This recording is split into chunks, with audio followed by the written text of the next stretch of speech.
Okay, the concept which we will discuss today is androgyny. All right. And as I told you that this is one of the key things which have been taken by Virginia Woolf in her book A Room of One's Own. So I'll do a reading from the book A Room of One's Own, which is this. Fine. And so this is in the sixth chapter. How many chapters are there in total in this particular book? I think only six chapters are there. And in the sixth chapter, we have a mention of this particular term androgyny, right? Or androgynous mind. So I'll just read through read from the book. Okay, so pay attention, and then we can go on to further discuss the concept of androgyny, right? So I'll not read the whole chapter, or rather uh, I'll just read what is required and what is necessary to help you understand the concept of uh, androgyny. Okay, so I'll read it from here. This is page 101 from the Cambridge Literature Series, A Room of One's Own. Okay, and this was a special edition for sale in South Asia only. And so I begin from the sixth chapter. The sight was ordinary enough. What was strange was the rhythmical order with which my imagination had invested it, and the fact that the ordinary sight of two people getting into a cab had the power to communicate something of their own seeming satisfaction. The sight of two people coming down the street and meeting at the corner seems to ease the mind of some strain, I thought, watching the taxi turn and make off. Perhaps to think, as I had been thinking, these 2 days of one sex is distinct from the other is an effort. It interferes with the unity of the mind. Now, that effort had ceased and that unity had been restored by seeing two people come together and get into a taxi cab. The mind is certainly a very mysterious organ, I reflected, drawing my head in from the window, about which nothing whatever is known, though we depend upon it so completely. Why do I feel that there are severances and oppositions in the mind, as there are strains from obvious causes on the body? What does one mean by the unity of the mind? I pondered, for clearly the mind has so great a power of concentrating at any point, at any moment, that it seems to have no single state of being. It can separate itself from the people in the street, for example, and think of itself as apart from them, at an upper window looking down on them, or it can think with other people spontaneously, as, for instance, in a crowd waiting to hear some piece of news read out. It can think back through its fathers or through its mothers, as I have said, that a woman writing thinks back through her mothers. Again, if one is a woman, one is often surprised by a sudden splitting off of consciousness, say in walking down Whitehall, when from being the natural inheritor of that civilization, she becomes, on the contrary, outside of it, alien and critical. Clearly, the mind is always altering its focus,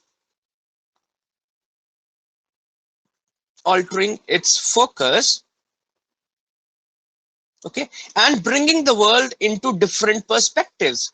But some of these states of mind seem, even if adopted spontaneously, to be less comfortable than others.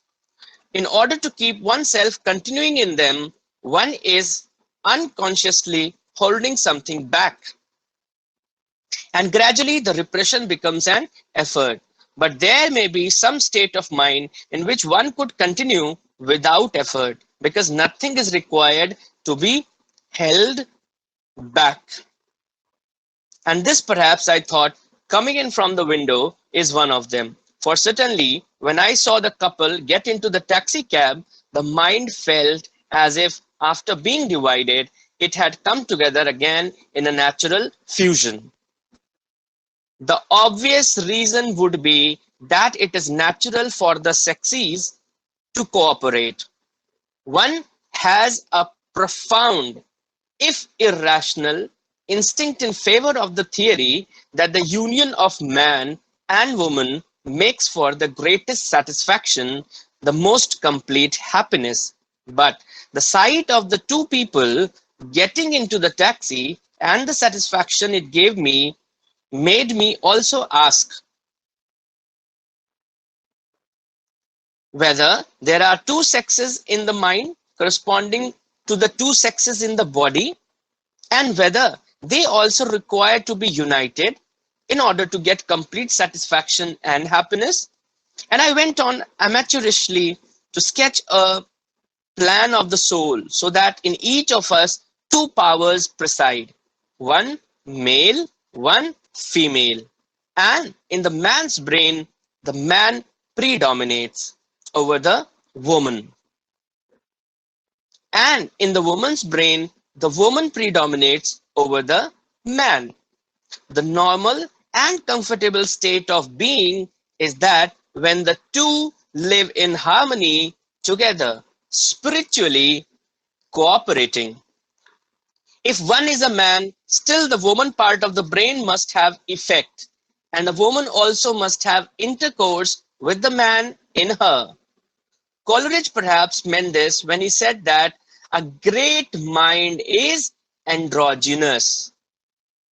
It is when this fusion takes place that the mind is fully fertilized and uses all its faculties. Perhaps a mind that is purely masculine cannot create any more than a mind that is purely feminine, I thought. But it would be well to test what one meant by man womanly and conversely by woman manly by pausing and looking at a book or two. Coleridge certainly did not mean when he said that a great mind is androgynous, that it is a mind that has any special sympathy with women, a mind that takes up their cause or devotes itself to the interpretation. Perhaps the androgynous mind is apt to make these distinctions than the single-sexed mind. He meant perhaps that the androgynous mind is. Now, what are the qualities of an androgynous mind? You must remember, because that is very crucial for a room of one's own also. So the qualities which have been suggested here for an androgynous mind, okay, and representative author has also been given. So I'll just mention that. So he meant perhaps that the androgynous mind is resonant and porous, that it transmits emotion without impediment, that is naturally creative, incandescent, and undivided. So these are the features and attributes of an androgynous mind. Okay. In fact, one goes back to Shakespeare's mind as the type of the androgynous of the man-womanly mind, though it would be impossible to say what Shakespeare thought of women. And if it be true that it is one of the tokens of fully developed mind that it does not think especially or separately of sex, how much harder it is to attain that condition now than even before. Here I came to the books by living writers, and there paused and wondered if this fact were not at the root of something that had long puzzled me. No age can ever have been as stridently sex conscious as our own. Those innumerable books by men proof of it. Okay, and it goes on and on. So this chunk or this section was crucial in order to understand androgyny. All right, now from the book, okay, before going to the book, let me also talk about, say, we have a concept in, say, Hinduism, in this particular faith Hinduism, which is known as Ardh Narishwar. Okay, so Ardh Narishwar concept is there, where you understand, as the word is quite indicative, and Ardhanarishwar. Now, what do we understand by Ardhanarishwar? Can anyone reply? Yes. What do you understand by this concept, Ardhanarishwar, in our faith Hinduism? So half men and half women? Is that all? No, sir. No. Please try to elaborate a little more.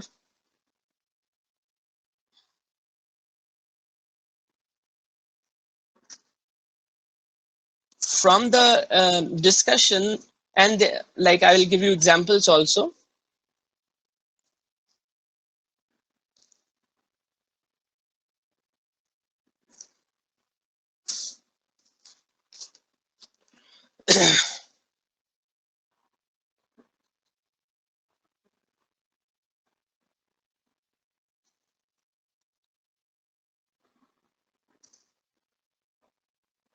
Yes, any answers?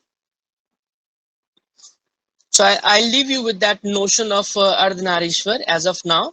And let me refer this particular dictionary, which is the Dictionary of Literary Terms and Literary Theory by J.A. Cudden. And it gives, there is an entry on androgyny in this particular book on page number 37. Okay, so I'll just discuss certain points which are mentioned in the book. And the very first thing, if you were to look it in a plainer sense, so we can find that the word is divided into two parts, where we know that it is andro and the other half is genie. Okay, so andro, which is to do with male, okay, and genie, which is to do with female. All right, so those texts which are written by male authors, they are known as andro texts. Okay, and the texts which are written by female authors, they are known as gynotext. Okay, but today we know all that we try to address this particular or try to bridge the gender gap by just saying author, and no more do we say authoress. Okay, no more do we say poetess. Okay, so we have that thing in our language, that we are trying to bridge the gender gap. So androgyny, if you were to see the etymology, so etymologically speaking, it comes from two Greek words. First is your aner, A-N-E-R, which means man, and then the other is gune, G-U-N-E, which means woman. All right. Now, what does androgyny mean? It denotes that having characteristics of both genders, that is the male as well as the female, or the merging of male and female attributes. Clear? So it is like having both the qualities, that is having the male qualities as well as the female qualities, and still not being just male and nor female, right? So that is being androgynous.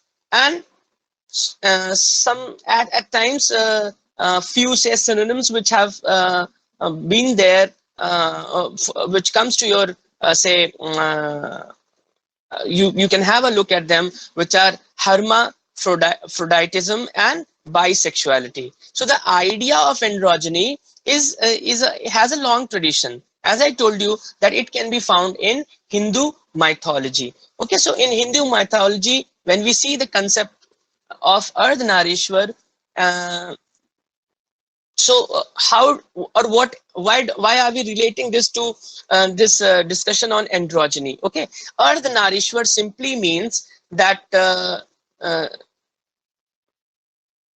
we have okay, what are hints which are given in this concept? First of all, the gender equality. Okay, which means that part male and part female, which means there is this thing which is of inclusion, which is of inclusiveness. Okay, so that inclusion, that inclusiveness which is there, right? So this is like part male and part female, or we may say so that in one soul or in one being we have both the principles, that is the masculine principle as well as the feminine principle.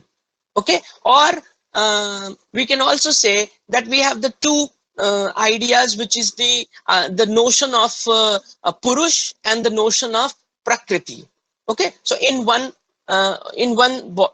body, in one soul only, right? So we can see that how well they are complementing each other, and the complete unity comes only when they come together, right? So, and it is also to a point that where you do not realize, okay, because in oneness you will a point would come that you have no realization of being two separate sexes, therefore it is gender equality. Okay, so that is also there. So we, as I told you, gender equality, second is the masculine and feminine principle, third is your purush and prakriti principle. Okay, and as you can see that the language is the binary system. In language we can always see that the first half is male dominated or privileged, because when we talk of, we say brother sister, husband wife. Okay, so we do not say wife husband, we do not say sister brother. Okay, so in general or in common parlance we know that how language or how binary oppositions, the first part, the first half is male dominated or male privileged because of the language. Okay, so language is also gendered, all right, and it is only it is through language that say male dominance or supremacy is propagated or is exerted. Fine. Now after that, you see, after this Hindu mythology, we also have the Taoist philosophy of yin and yang, which is based on the unity of opposites. Okay, so the writings of Plato, the story of Tiresias. Have you done your the Wasteland? Yes. Yes, Can you sir. tell me who? Can you tell me who is Tiresias from the Wasteland? Simple question. Can you tell me who is Tiresias?